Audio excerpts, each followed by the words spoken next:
Now the valley is completely filled with homes and businesses. I can remember back in the early 1960s, on Saturday mornings, before KNBC Channel 4 would run the Saturday morning cartoons, they'd run farm reports for the San Fernando Valley. Now the valley is completely developed from one end to the other. It's become the quintessential suburb. And because it's so big and so well developed, it's hard to believe that barely 100 years ago, none of this was here.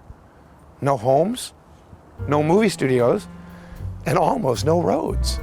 In fact, there just wasn't a whole lot in the San Fernando Valley at the turn of the century. Just a few wheat farms, about 172,000 acres of desert, and a hell of a lot of wind.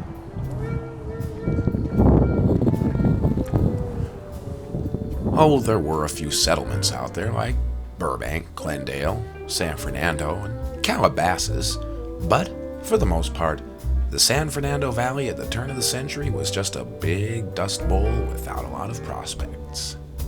Now, mind you, that doesn't mean the place was totally desolate.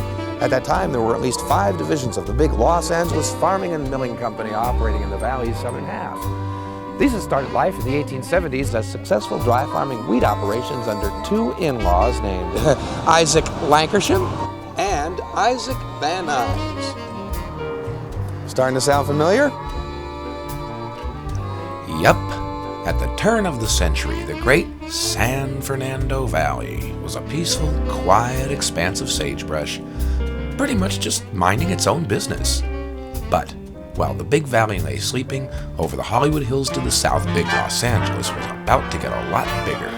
Charles Kuralt once wrote, "America is a great story, and there's a river on every page of it."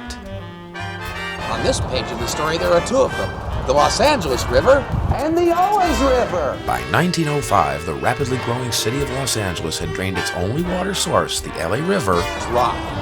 And there was a drought on as well. As far as the voters were concerned, there was only one thing to do: build the world's longest aqueduct.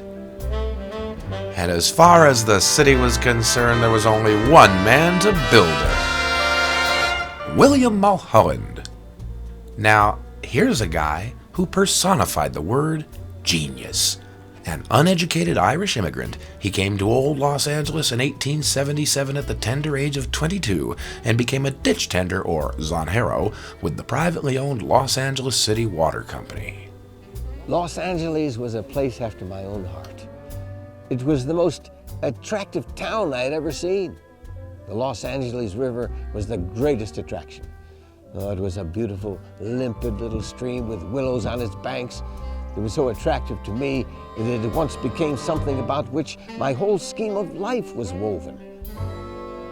I loved it so much.